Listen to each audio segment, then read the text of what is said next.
Hello friends, how are you? So welcome to Code Gurus YouTube channel.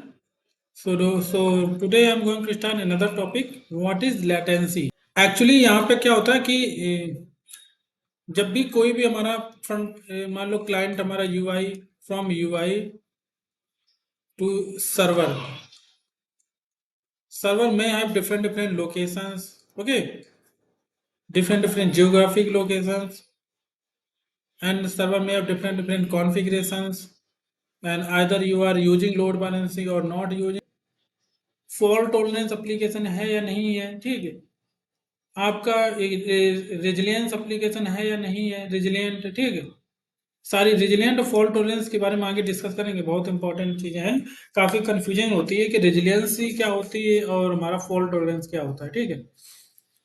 तो यहाँ पे कई सारी चीजें डिपेंड करती हैं, आपने कैश यूज किया है या नहीं किया है, ठीक है, आपने सर्वर्स की कितनी डिस्टेंस रखी, कहाँ सर्वर्स कितने रिक्वेस्ट जो है किस सर्वर से परफॉर्मेंस प्रोसेस हो रहा है,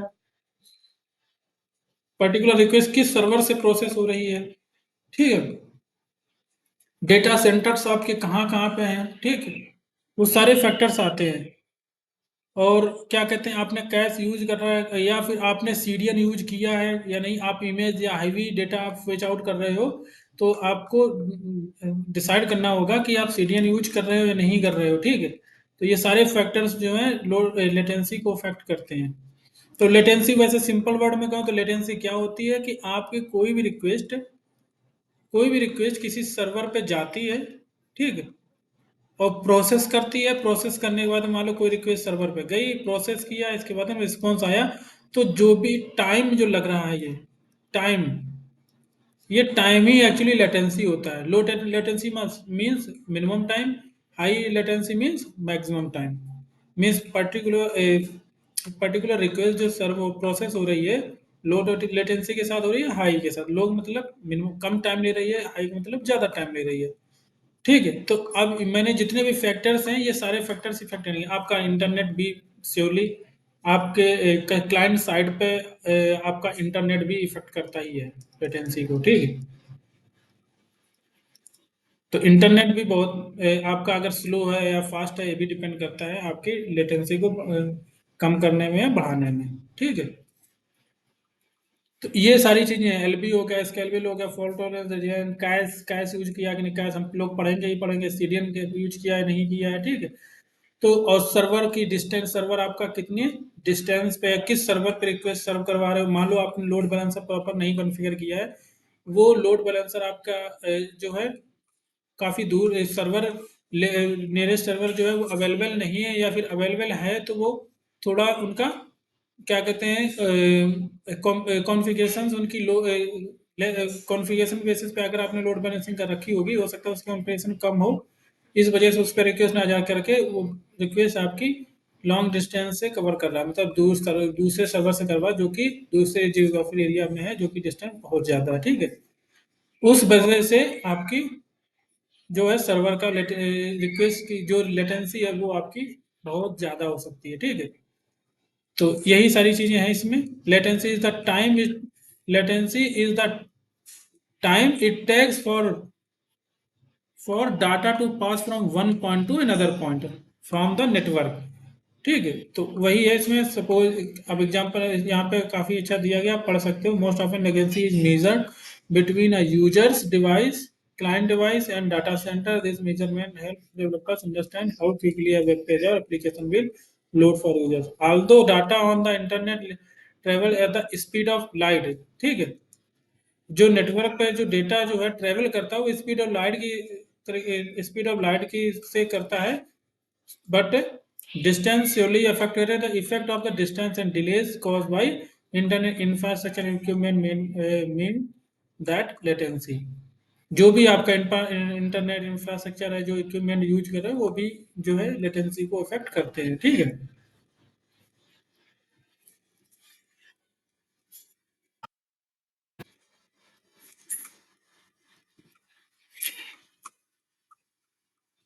इसको कम्प्लीटली लिमिट नहीं किया जा सकता। It can and should our be minimize. ये मिनिमाइज किया, लेटेंसी को हम मिनिमाइज कर सकते हैं, ठीक है, कई सारी चीज़ों को यूज करके, जो मैंने आगे फैक्टर्स बताए हैं, ठीक है। High amount of latency result in poor website, high amount of latency result in poor website performance, negatively affect SEO and can include users to leave the site or application altogether। बिल्कुल सही, simple सी बात है। आपका latency proper नहीं है, response time बहुत ज़्यादा ले रहा है, तो उसके लिए कोई भी बंदा वहाँ पे विजिट नहीं करना चाहेगा, ठीक है। क्योंकि उसके पास ऑप्शंस अवेलेबल हैं, आजकल मार्केट में काफ़ी ज़्यादा कंपटीशन है, ठीक है। आप डिलीवरी सिस्टम क्या कहते हैं, फूड डिलीवरी वाले का ऐप थ्रू देखो, ये वहाँ पे लोग काफ़ी कंपटीशन चल रहा है। कोई कहता है, स्विगी वाले कहते हैं, जोमेटो वाले कहते हैं कि हम 10 मिनट में खाना डिलीवर कर देंगे आपको, इतने मिनट में, 10 मिनट में, जबकि ये पॉसिबल है क्या, नहीं है। अब कोई कहता है कि हम 15 मिनट 20 मिनट में डिलीवर कर देंगे, तो बंदा भले ये झूठ बोल रहा है, बट कोई भी है जल्दी खाना मंगाना चाहेगा, ठीक है। तो मोस्टली लोग क्या करेंगे, अच्छा ये 10 मिनट में करता है, चलो इसी को बुक करते हैं, तो इसको नहीं यूज करेंगे, ठीक है। तो ये चीज़ बहुत इंपॉर्टेंट है, ये भी एक लेटेंसी मानो एक तरीके से। खाना डिलीवर आपने ऑर्डर क्रिएट किया, उसके बाद में वहाँ पे बना, कुक हुआ, वहाँ से डिलीवरी टाइम, वहाँ से डिलीवरी बॉय को आने में कितना टाइम लगा, वो सारा उसको भी लेटेंसी बोल सकते हो, बट दूसरे फॉर्म में लेटेंसी है ये, ठीक है। ये हमारा नेटवर्क लेटेंसी है, क्योंकि डेटा हमारा नेटवर्क के थ्रू हमारा नेविगेट कर रहा है, ठीक है। बट यहाँ पे जो डिलीवरी बॉय कर रहा है, रोड के थ्रू नेटवर्क कर रहा है, ठीक है। तो ये सारी चीज़ें हैं जो, हालांकि इसमें जो भी पढ़ोगे सारा कुछ वही मिलेगा जो मैंने फैक्टर्स बता रखे हैं। वो जो फैक्टर्स हैं वो हम लोग धीरे धीरे करके आगे कवर करेंगे, जैसे सीडीएन क्या होता है, कैश क्या होता है। कैश का बहुत ज़्यादा मतलब यूज होता है, ठीक है। अगर आप सिस्टम डिजाइन कर रहे हो तो कैश, कहीं ना कहीं अगर आपको लगता है तो कैश जरूर यूज करो। दूसरा और भी फैक्टर्स मैं बताता हूँ, जैसे कि आप वेबसाइट को लोड करते हो, तो लोड के टाइम पे एक आपके पास में लेजी लोडिंग और ईगर लोडिंग, आपने मैंने पढ़ाया था डीबी डेटा, क्या कहते हैं, हाइबरनेट या जेपीए जब पढ़ा रहे थे, ठीक है।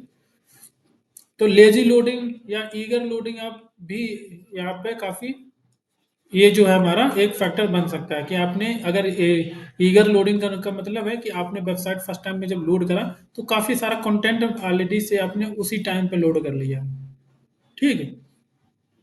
या आपने जो लोड किया कुछ चीज़ें हैं वो लोकली आपने स्टोर भी कर ली, वहाँ पे ब्राउज़र पे स्टोर कर ली, ठीक है।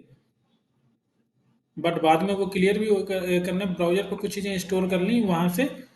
और फिर जब यूजर है, पर्टिकुलर यूजर है, वो किसी भी टैब पे जाता है, मान लो ये वेबसाइट थी उसकी, अगर इस टैब पे क्लिक करता है या इस टैब पे क्लिक करता है या इस टैब पे, हर बार उसको नेटवर्क पे जाने की जरूरत नहीं पड़ रही है भाई साहब, या उसको जरूरत पड़ भी रही है, तो एक बार वो रिक्वेस्ट सर्वर पे गई, पर दोबारा उसने अपने नियरेस्ट कैश सर्वर से उठा लिया, या उस कैश सर्वर से नहीं तो उसने लोकल कैश बना रखा है। कैश के कोई अलग कई कई प्रकार के होते हैं। आप लोकल कैश, कैश के लेवल मैंने आपको बताए थे जेपीए में, ठीक है। तो वो आपको पता होंगे, ठीक। तो कैश में जैसे कि आपका first level cash, second level cash, और एक दूसरा थर्ड लेवल भी कैश मान सकते हो। जैसे कि रेडिस, आपको रेडिस, या आप कैश के साथ में डेटाबेस भी देखो, डेटाबेस बहुत ज़्यादा बड़ा फैक्टर होता है आपके लेटेंसी को मिनिमाइज या इंक्रीज करने के लिए, मैक्सिमाइज करने के लिए, ठीक है। आप डेटाबेस जब भी डिजाइन करोगे, सिस्टम डिजाइन आप कर रहे हैं, तो वहां पे कौन सा डेटाबेस यूज करना है, ये बहुत बड़ा फैक्टर होता है। आपका डिजाइन हो सकता है प्रॉपर बनाओ, पर डेटाबेस आपने सही सेलेक्ट नहीं किया तो आप रिजेक्ट हो जाओगे, ठीक है। तो डेटाबेसेस के बारे में हम लोग नेक्स्ट लेक्चर में पढ़ेंगे काफ़ी अच्छे से, डिफरेंट डिफरेंट, जैसे कि कब हमें सिक्वल डेटाबेस यूज करना है, ठीक है, कब हमें नो सिक्वल यूज करना है। अब जैसे कि नो सिक्वल में भी बहुत सारे ऑप्शंस हैं, आपको मोंगो डीबी यूज करना है, या आपको कोई दूसरा सर्वर यूज करना है, कब ओरेकल यूज करना है, किसके लिए कब सही है, माई एसक्यूएल कब यूज करना सही है। तो ये सारी चीज़ें आपको पता होनी चाहिए, तभी आप प्रॉपरली सिस्टम को डिज़ाइन कर पाएंगे, ठीक है। तो ये थ्योरेटिकल थ्योरी आप पढ़ लेना, काफ़ी इंपॉर्टेंट है। और इसमें सारा कुछ वही लिखा होगा जो मैं बता चुका हूँ लगभग में। One of the principle uses को नेटवर्क लेटेंसी, डिस्टेंस देखो मैंने बता ही दिया है, distance between client and servers के बीच में काफ़ी मेन फैक्टर होता है।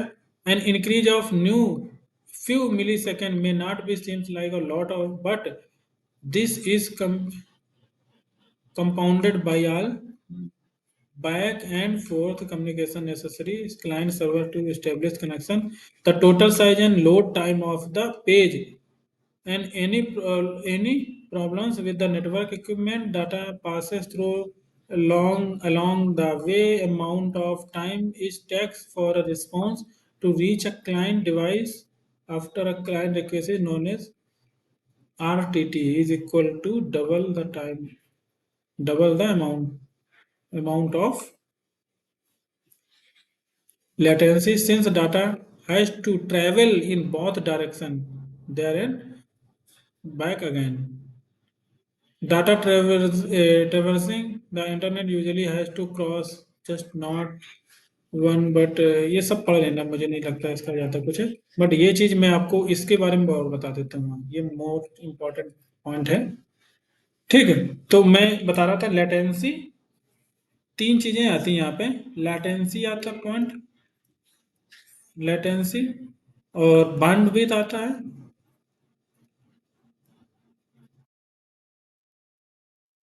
और एक आता है थ्रूपुट। बहुत इंपॉर्टेंट ये एक तरह के कॉन्सेप्ट्स हैं, काफ़ी मतलब ये जब भी हम कोई एप्लीकेशन बनाते हैं तो काफ़ी चर्चे में रहते हैं वर्ड ये। ठीक है, लेटेंसी और बैंडविड्थ क्या है? बैंडविड्थ तो मोस्टली आपने जब कभी भी इंटरनेट परचेज करते हो या मोबाइल सिम चलाते हो तो उसमें मोस्टली कहते हो कि इसका बैंडविड्थ अच्छा नहीं चल रहा है, नेटवर्क अच्छा नहीं चल रहा है। ठीक है, काफ़ी वर्ड यूज करते हैं हम लोग। आपने कभी क्या कहते हैं ब्रॉडबैंड परचेज किया होगा तो वहाँ पे भी कभी कभी कभार आप बोलते होंगे कि बैंडविड्थ अच्छा नहीं है इसका। ठीक है, तो कहने का मतलब लेटेंसी बैंडविड्थ तीनों इंटर रिलेटेड हैं एक चीज में, बट थोड़ा सा इनमें डिफरेंस है।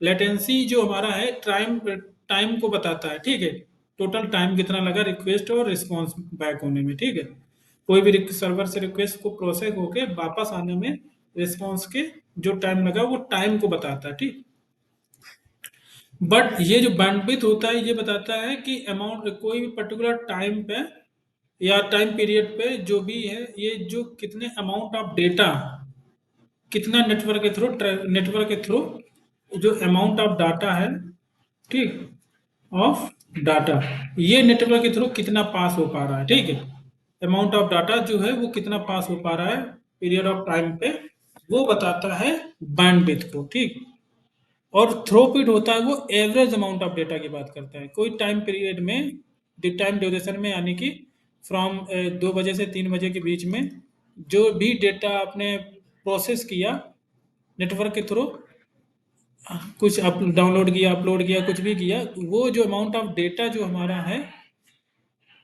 उसका एवरेज जो है, एवरेज टाइम के हिसाब से पर सेकंड यहाँ पे निकाला, पर सेकंड एवरेज कितना निकल रहा है, तो वो जो एवरेज टाइम है वो थ्रूपुट बताता है। ठीक है, तो ये तीन चीजें अलग अलग हैं, और जो एवरेज आएगा वो इसके बैंडविड्थ के इक्वल नहीं हो सकता है, नहीं होता है मोस्टली। क्यों? क्योंकि ये बैंडविड्थ इक्वल इसलिए नहीं होता है क्योंकि ये लेटेंसी यहाँ पे कुछ ना कुछ वर्क करता है, लेटेंसी यहाँ पे बीच बीच कहीं पे इफेक्ट करता है, इस वजह से जो आपका जो मान लो एवरेज जो आएगा वो आपका सही नहीं आएगा। ठीक, एवरेज मतलब इक्वल टू बैंडविड्थ नहीं आएगा। बैंडविड्थ मतलब क्या है कि 1 सेकंड में 1 GB डेटा ट्रांसफर होता है, 1 GB डेटा ट्रांसफर होता है। ठीक,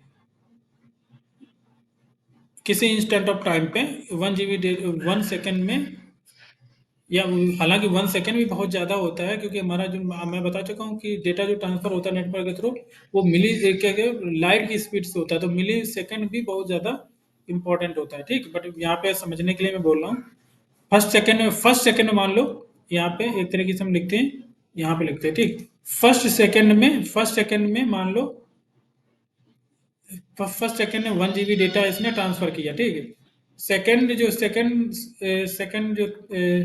सेकंड था उसमें वो हो सकता है 2/3 डेटा उसने ट्रांसफर किया। ठीक, या थर्ड सेकंड में उसने कुछ और ट्रांसफर किया। ठीक, तो ये जो है ये बैंडविड्थ बताता है। बट इन तीनों first second, third second, fourth second को मिला करके यानी कि 1 मिनट में कितना डेटा ट्रांसफर हुआ टोटल, मतलब मान लो 12 बज के 12:01 पे, डबल कॉलन 0.01 सेकेंड पे आपने स्टार्ट किया था। तो 12 आप पता करना चाह रहे हो, 12 यहाँ से स्टार्ट होकर के 12:02:00 पे कितना डेटा टोटल ट्रांसफर हुआ, ठीक है। और इसमें कितना टोटल ट्रांसफर हुआ, मान लो 60 GB, यानी कि मान लो 50 GB ट्रांसफर टोटल हुआ। 50 GB डिवाइड बाई कितने करोगे, कितने सेकंड होते हैं एक मिनट में, 60 सेकंड होते हैं, तो डिवाइड बाई 60 करोगे, तो एवरेज क्या आ रहा है, 0 पॉइंट समथिंग आएगा, ठीक है। 0.85 करके कुछ ऐसा आएगा। तो इतना आपका ये आपका जो बन रहा है, ये थ्रूपुट बन रहा है, ठीक है। इस थ्रूपुट के थ्रू ये डेटा जो है आपका ट्रांसफर हुआ है। तो ये चीज़ है, इम्पोर्टेंट है काफ़ी। बैंडविड्थ और थ्रूपुट। कहाँ गया हमारा वो पॉइंट, चला कहाँ गया है।